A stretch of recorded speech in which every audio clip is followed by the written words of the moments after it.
Hello, my name is Charles Nanta, a graduate student with Colorado Christian University.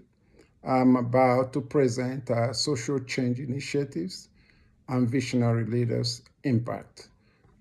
First of all, I thank you for giving me the opportunity to go through some slides with you. Um, I'm going to talk about the visionary leader styles and corporate impact. First, we have Steve Jobs of Apple. He's a very confident man, adaptable, control, and have sense of urgency.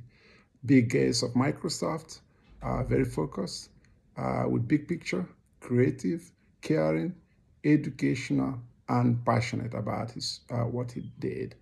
And then Jeff Bezos of Amazon, we believe that vision matters, improving your thinking and simplifying your message and staying committed is the way he was able to make impact. Let's talk a little bit about Steve Jobs in a minute here. Steve Jobs, um, he made a great impact in this society or in technology. He simplified technology. He created a tech culture in every company. He made technology beautiful again. He kind of made initiative to by the production of iPad to save trees, where these days you use iPad to interact to do a lot of stuff instead of writing and tossing it away. He made everyone techie, and that created some freedom and actually impacted the work-life balance in several companies and increased productivity. So he reinvented sales. That's a great impact to the universe and created opportunity for the youth and a cultural phenomenon that have never been seen before. That's great for his contribution to the country and to the world. And let's talk a little bit about his colleague Bill Gates. Bill Gates made a lot of impact in technology also. He focused in helping the youth in Africa. He was involved in climate change initiatives, global health initiatives. He really have a lot of initiative about AIDS and malaria eradication in Africa. He invested in African youth within the countries. He's passionate about reducing poverty. I talk a little bit about poverty and that. He's in the forefront of human rights advocate. So we did also talk about the being the change and making a dent in the universe. Uh, in our course study, we talk about the parable of the prodigal son, where the younger son sinned and went, and spent everything and came back and, the father was compassionate. The father was compassionate and forgiving, and the older brother was a little bit upset why the father did that. So we can talk a little bit about the story of the prodigal son in Luke 15. It's one of the most memorable parables in the Bible. Here, Jesus teaches us the true meaning of mercy and forgiveness. Yes, the younger brother left for distant country and squandered his wealth in wild living, and they left home, living the traditional morality of their families and upbringing, according to Keller 2008, page 8.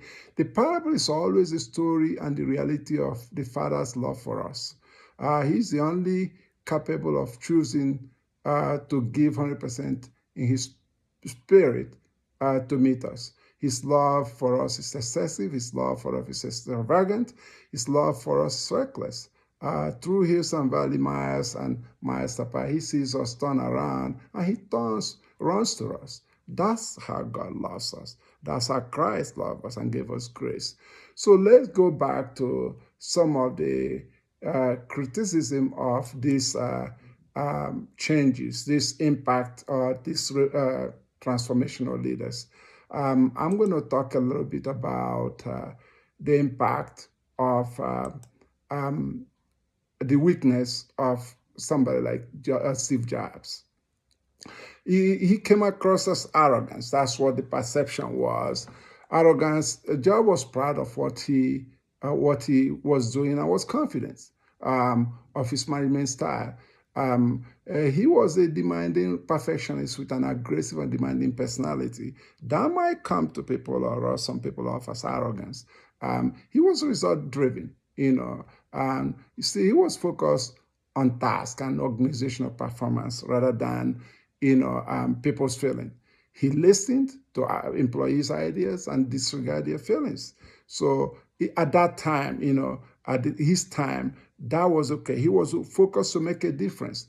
So I would not say, in my own opinion, that he was, don't have feelings, but he was focused on making a difference in our life. Um, Conflict. Job demanded excellence from his staff and delivered blunt criticisms.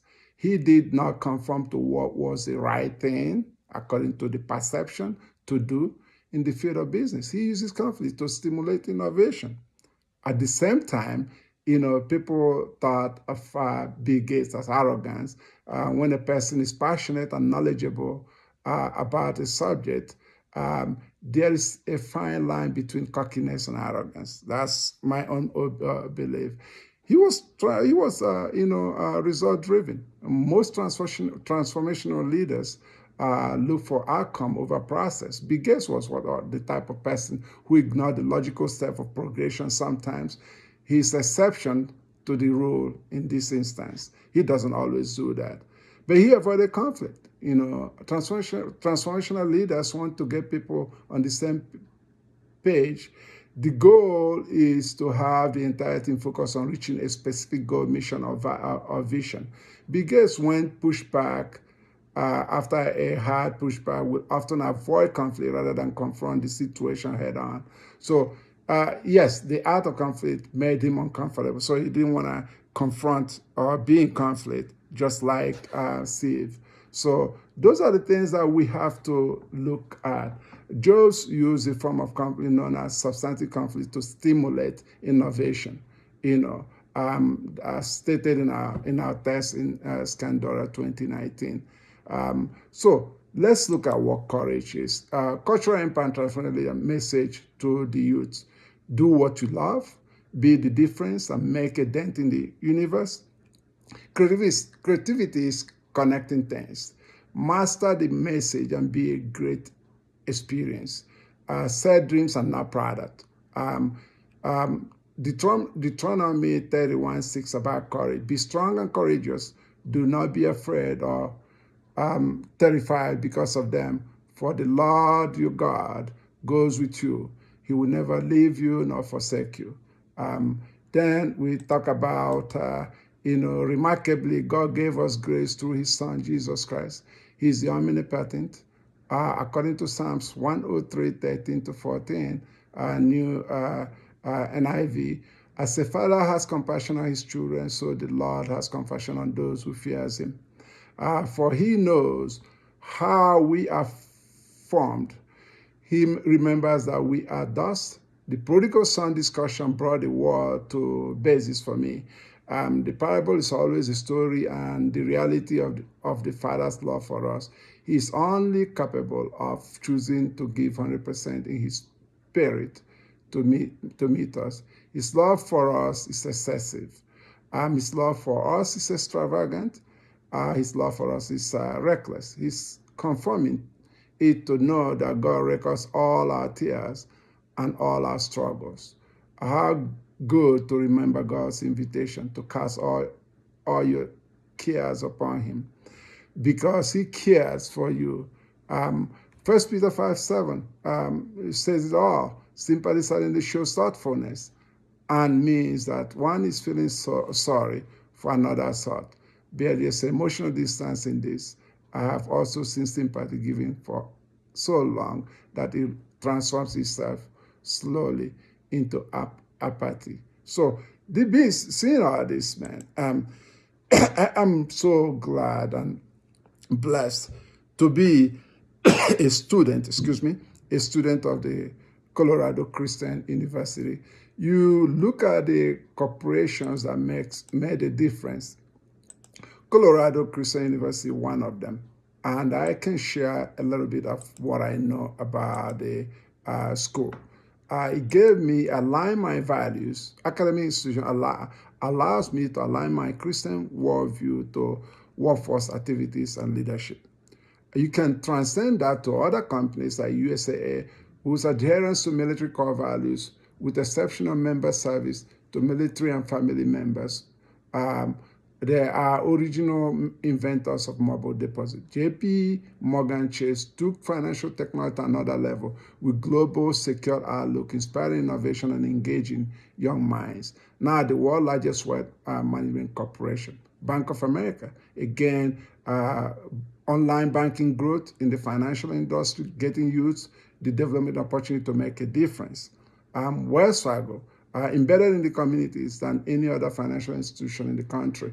They truly have made an impact with small business before their controversy a couple of years ago. Facebook's social network service that captivated the world and changed the way people interact, especially the youth.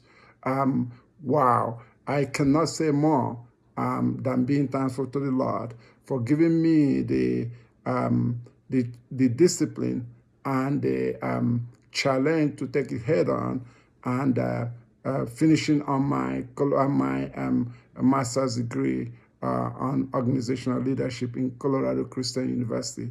Thanks for all the professors who really, work hard to guide us and focus us in, getting this wrapped up. I appreciate it. Again, my name is Charles Nanta. Bye-bye.